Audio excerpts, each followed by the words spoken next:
It's April, and that means it's time to celebrate this pale blue dot, our Mother Earth.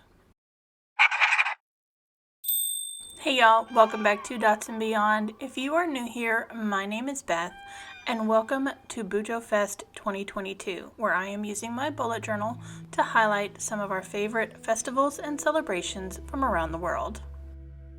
For April, that celebration is Mother Earth Day, and I'm going to jump right into it because this one's going to take a while. I started off by creating a couple of Dutch doors you can see here on the right, where I've gone ahead and trimmed the paper down to the size that I wanted, and of course that round piece is going to be part of a globe. Underneath, I've tucked a regular piece of black construction paper so that you can see the page a little bit better, and it also acts as a buffer when I am coloring close to the edges. For this plan with me, I am using some Amazon Basics dual tip brush pens, a .05 Pigma Micron, my letter stamps that you see up in the top left corner, as well as various circle stencils. All of the supplies will be linked in the description box below, so don't forget to go check those out.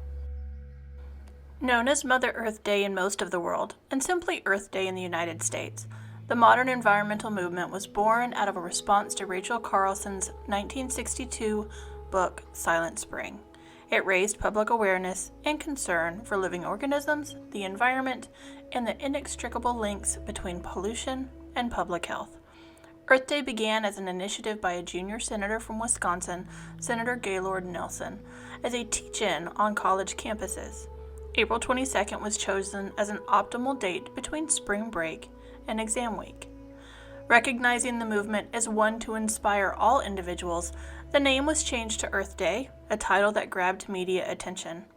Unlike today, where politicians are divided on the topic of climate change, in 1970 the movement was supported by both Republicans and Democrats in the United States. By the end of 1970, the first Earth Day led to the creation of the Environmental Protection Agency. 20 years after its inception, Earth Day went global in 1990. Earth Day engages more than 1 billion people every year and has become a major stepping stone along the pathway of engagement around the protection of the planet. The social and cultural environments we saw in 1970 are rising up again today. A fresh and frustrated generation of young people are refusing to settle for platitudes, instead taking to the streets by the millions to demand a new way forward. Digital and social media are bringing these conversations, protests, strikes, and mobilizations to a global audience, uniting a concerned citizenry as never before, and catalyzing generations to join together to take on the greatest challenge that humankind has ever faced. Today, Earth Day is widely recognized as the largest secular observance in the world, marked by more than 1 billion people every year as a day of action to change human behavior and create global, national, and local policy changes. Visit earthday.org for more information about Mother Earth Day and how you can help take action. Here on the cover page for April, I've drawn Mother Earth with various tropical plants representing her hair cascading down the page. These tropical leaf stencils came in the same pack that I bought to do my 2022 setup. I'll link that in the cards above, but I'm really thrilled that I found another setup to use them in. And I'm embracing color this year, as this is my third vibrant setup in 4 months. Ever the student of English literature, I took this moment to sneak in a Shakespeare quote, "One touch of nature makes the whole world kin." Another Beth fun fact, I love globes. There are probably 6 of them within my eyesight where I am sitting doing this voiceover. I love the shape of our planet and I'm very familiar with the continents, so I did freehand these continent shapes, though most of them do look a little abstract. I was certainly not going for perfection. I think it's my international upbringing that makes me love anything globe, map, or travel related. Speaking of that international upbringing, I think growing up in Kenya is one of those things that makes me realize how much climate change is affecting our planet. It just seems more prevalent in rural areas around the globe than it does in the United States, or at least it's more obvious to the naked eye. Like the fact that over the course of my lifetime, I have watched the snows of both Mount Kilimanjaro and Mount Kenya almost completely disappear. It's clear to me that man has played a part in these changes and that it is not just a cyclical part of nature. To tie in the page underneath, I am doing some of the stenciled tropical leaves and bringing them across to the cover page. Here you can clearly see the difference on what the tropical leaves look like unlined versus when I trace them with the fine liner as they are on the left page. It definitely makes them pop. But we still need an April header, so I'm sketching in a yellow monstera leaf because I love a monstera leaf, and using my typewriter stamps to put in the title of April. And that will wrap up our very bright and cheerful Mother Earth cover page for April 2022. Turning the page for my calendar setup, and confession time, this page on the right was not meant to be a Dutch door with the circle, but I got a little gung-ho and I cut the wrong page. So then I had to completely redesign this calendar page to get in the information I wanted without gluing pages together or starting all over. Again, just a highlight of how we all make mistakes in our bullet journals, and you just have to find ways to cover it up, redesign it, or just go with it. In fact, unlike a spelling error, if I hadn't outed myself on this one, you probably would never have known. The first step on this page is to go ahead and tie it in with the one underneath and bring those tropical leaves across the bottom of the page here as well. One of the other things that I did on this setup for consistency was try to keep certain shapes of tropical leaves the same color. So you'll see that sort of the middle one there in the dark is dark green. It matches the one on the page before. The monstera leaf is yellow. It matches the other monstera leaf, just to keep that cohesion so that the colors weren't widely all over the place. And then using my stamps again, I'm putting in a header for Mother Earth Day. On the left side of my calendar, I will have focus, or that is my goals, and on the right side of the calendar, I will have a spot to write important dates. This tool here is my Helix circle maker. Those of you who have watched a lot of my videos know it is absolutely my favorite. I use it all the time. In fact, tracing around the outside of the Helix maker was how I made my large globe. As I had to redesign this calendar page, the boxes here are smaller. They are 4 dot grid spaces square. And then I have circles to indicate Monday through Sunday, as well as a little globe on the 22nd of April to indicate Earth Day. And then I have put 4 of the moon phases on this calendar as well. To write in the dates, I'm going to use a green Pigma Micron Fineliner, which I've had for a while but haven't had an opportunity to use yet, and thought I would use that for the dates just to use something a little different than black. Now I debated what to put in this empty white space above the calendar and eventually decided on a larger monstera stencil that I would turn also into a globe.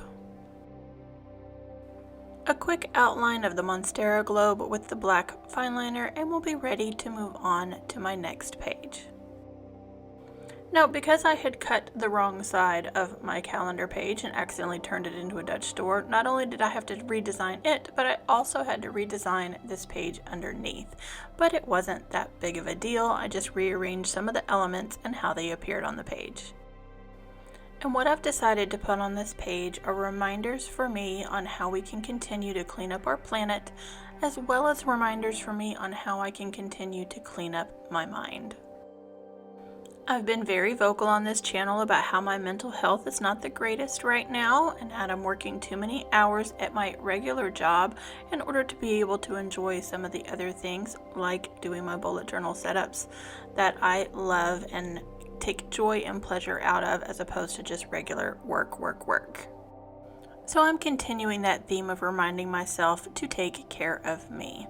And then I'm also putting in the reminders of the small things I can do each and every day to help our planet. We don't all have to be scientists or climate change activists. There are small things that we can do in order to make a difference. And if we all do them, it'll definitely make a difference. Originally, this lime green circle on the right was going to be another globe, or I was going to outline some map shapes on it, but ultimately I decided to rein that in and just leave it as a circle. On the left side is another globe showing some of the layers of our Earth. So we have half of the Earth with a little sea, the core at the bottom, and then some plants and animals at the top. I absolutely love elephants. They're one of my favorite animals, and so I had to sneak in a little pink elephant. And then of course I left space for my lists. The one on the left is titled Do More. The one on the right is titled Mind Reset.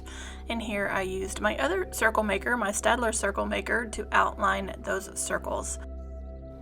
When I am using the alphabet stamps, I do lightly write in the letters of where I want them to go so that I can stamp all the D's at once, all the O's at once, all the M's at once, that sort of a thing. And now let's go ahead and get in our lists. So my lists on Do More are to use more reusable bags, eat less meat, use cloth napkins, buy eco-friendly, repurpose and reuse, which is one of my favorites. I'm a big thrifter. Keep plants. I have a lot of those around the house. Plant trees, eliminate plastic straws, use less paper cups, and of course, recycle.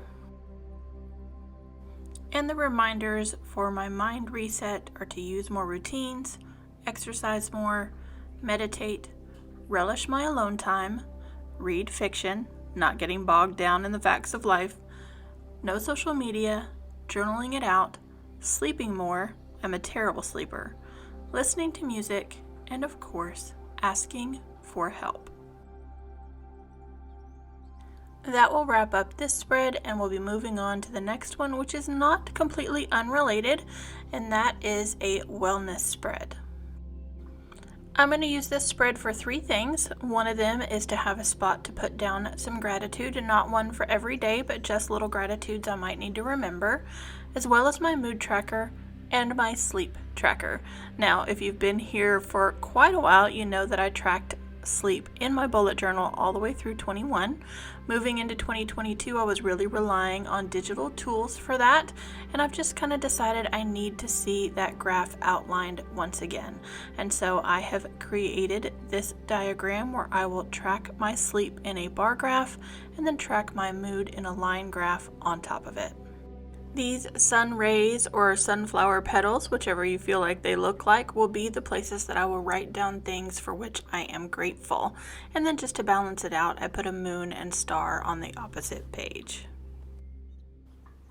This spread also marks the return of Mother Earth and her flowing locks of tropical plants. For all of these pages, I did think about having these tropical plants to be intertwined and mixed together to actually simulate a little bit more of hair or natural hair, but ultimately decided I liked having the white space between them, and that's why I did not do that. It also would have taken me way longer to do this setup if I had intertwined all the plants. Another thing I almost did was abandon my Mother Earth setup for the Archer and Olive supplies that came in the March subscription box and their jungle theme, which would have been great for Earth Day as well. I am an Archer and Olive affiliate. You can use the code DMB10 to pick up your own Archer and Olive supplies, like this journal that I am using, and support this channel at no additional cost to you. Now here you get to see me rethink some of my design choices as well, like highlighting the hours from 1 a.m. to 10 a.m. since I will use that to plot my mood on a scale of 1 to 10. And then I also didn't like this white space down at the bottom. So in addition to the header of wellness, I am plotting in where to put sleep as well as mood just to help fill in this space. Once I figured out where I wanted those to go, I highlighted the spots for the headers and then put them in with the alphabet stamps. And that will wrap up this wellness spread. I am keeping habit trackers, but I did those in my annual setup. I'm planning to do a sort of quarterly review of how my journal is going so far with those annual setups, so stay tuned for that coming up if you want to see how my habit trackers look. Next up are the weekly setups, and I have done something radically different this month in that I am fitting all 4 of my weeklies onto spreads. And the reason that I'm doing this is that I have been struggling to use my bullet journal. I haven't been filling it in as much as I need to, and I feel like I've kind of been wasting space. And again, this harkens back to spending way too much time at work, where I do use a different bullet journal, and far less time at home. So I'm going to scale it back a little bit for April and see how this works for me. So these are set up very similarly to how I do my son's bullet journal, except that I am using a B5 and he uses an A5. I would not be able to do 1 week on 1 page with an A5. My writing is too large. So I have 1 week on the left and 1 week on the right with a large enough box for me to write down things that I'm doing that day, appointments, that sort of a thing, when I can fit them in and around work. On the left, I'll have a mini calendar and a small area for a task list for the 2 weeks. And on the right, I did leave a little space for some artwork. Last month, I abandoned the ruler and free-handed my straight lines for the Holy Festival setup. This month, I've brought it back to get those crisper edges, and I don't know if I prefer one over the other. It definitely takes longer to use the ruler. I did use the green fineliner again to write in my dates on the mini calendar. I don't particularly love it. That is the one thing I do away with from one page to the next. And there is the setup for both weeks 15 and 16, moving on to weeks 17 and 18, and I set them up almost exactly the same way, so I'm not going to repeat a lot of that process. We'll just turn the page and then do the small bit of artwork. For this illustration, I wanted to do just a little nature scene. I used the same half circle motif that we did for the Do More page of the Mind Reset. I did want to keep those circles going throughout the setups. Other than that, is a very simple drawing of some mountains and a stream and a little bit of a field with some trees. Again, to make things cohesive, I made the trees the same style of tree that I did on the Do More page as well, with just a circle and then a straight line with some individual branches coming out. To finish things off, I brought in the pop of pink for the clouds and the snow on the mountains, and then it's time to move on to the reflection page. For this spread, I really wanted to indicate some way of time passing, or that we don't necessarily have a lot of time to save our planet. And I did that by designing another Mother Earth, this time with an hourglass shape. So just that hint at the hourglass as a passing of time. This is one of my favorite illustrations from this setup because this one is completely me. I did not have any sort of an inspiration image for this one. Again, if you've been here for a while, you know I do take inspiration from other places. I don't claim to be an artist. I'm a very good copier. But I designed this one from top to bottom and I love it. To start things off, I am doing Mother Earth's hair, which again is going to be a collection of tropical leaves. What I did do differently is that I made them all pink so that I made it very cohesive on this page. And then you can see there is my hourglass in the middle, and she's holding a globe. And then inside the hourglass, I drew more of the layers of the earth. Question of the day, what is your favorite part of Mother Earth? For me, it's the ocean, which is really sad because I live inland. I absolutely adore being near the ocean, the sound of the ocean, in the ocean, under the ocean. I do have my scuba diving license, though it is expired and needs renewal. And I just feel at one with the earth when I am near saltwater.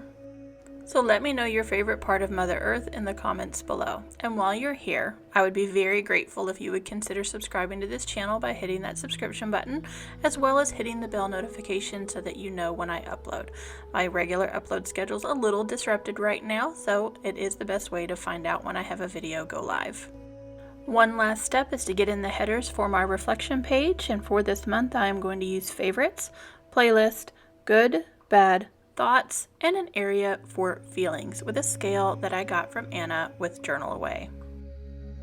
With all of those elements down on the page, I'm going to tuck some of these supplies away and we are ready for a flip through. Earth Day was my only choice for April in my celebration of festivals, but you could also do a very popular theme, which is the Cherry Blossom Festival from Japan. Here we are looking through my pages with my calendar, again with my little faux pas of cutting a Dutch door too quickly, my reminder of more things we can do to save the planet that are on a small scale, as well as my reminders on how to do a mind reset. April marks the return of a sleep tracker in my journal. I will track my sleep hours on a bar graph going up and down, and then my mood on a line graph going across. And then again, I will use these petals or sun rays to place some gratitudes. Again, the one area that I did scale back was on my weeklies and did these very simple weeklies for the 4 weeks of April. And here I realized I had not highlighted weeks 17 and 18, so we will do those really quickly before moving on. And here on my review page, I have gone ahead and filled in my playlist. These are songs from my Atlantis Fallen playlist. I will go ahead and link that in the description box below if you want to check that out. Thank you so much for spending your time with me today, and I will catch you in the next one. Here are some more festivals and celebrations you might enjoy.